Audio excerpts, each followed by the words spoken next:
The Silent Billionaire. In the bustling city of Ibadan, where the sounds of markets and car horns filled the air, lived a man named Pa Adebayo.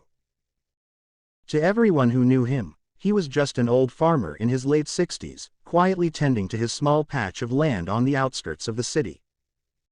His modest house, a simple bungalow with a rusted tin roof, stood in sharp contrast to the grand mansions in the area. Pa Adebayo was known for his calm demeanor and his acts of kindness. He would give fresh produce to families in need, help children pay their school fees, and contribute anonymously to community projects. Though respected, he was often dismissed as just a kind-hearted, ordinary man with a humble income. But what the people of Ibadan didn't know was that Pa Adebayo was no ordinary farmer. He was, in fact, one of the richest men in Nigeria. Years ago, Adebayo had been a shrewd businessman in Lagos. He started as a small trader, selling cocoa beans to exporters. Over time, he built connections with international buyers and expanded his operations to other parts of West Africa.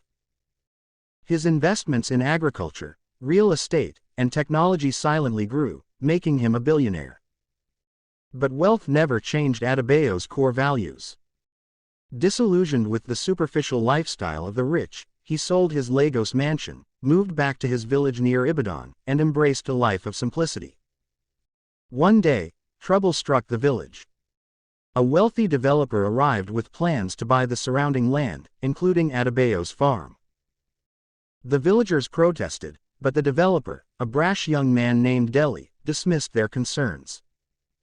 "You people don't understand progress," Deli shouted during a community meeting. "I'm offering you money for your useless lands. Take it, or I'll force you out." The villagers turned to Pa Adebayo for advice. "Baba," they pleaded, "you are wise. What should we do?" Pa Adebayo smiled.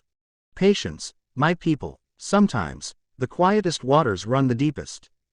Unbeknownst to anyone, Adebayo reached out to his contacts.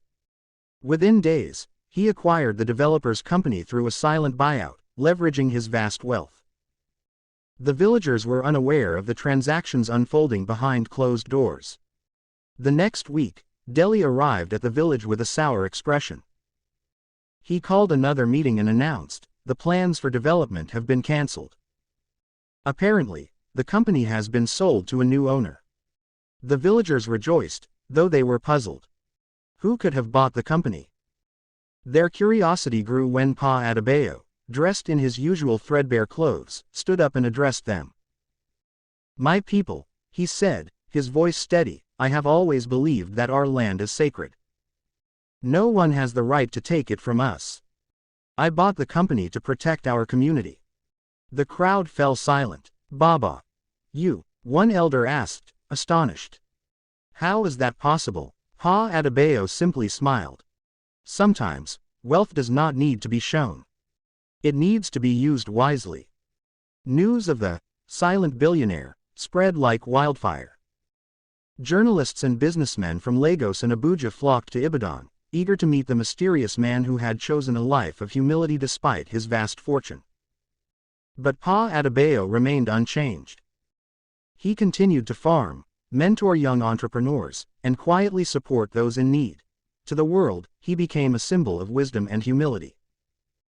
To his village, he remained their beloved Baba, a reminder that true wealth lies not in what you own, but in how you use it to uplift others.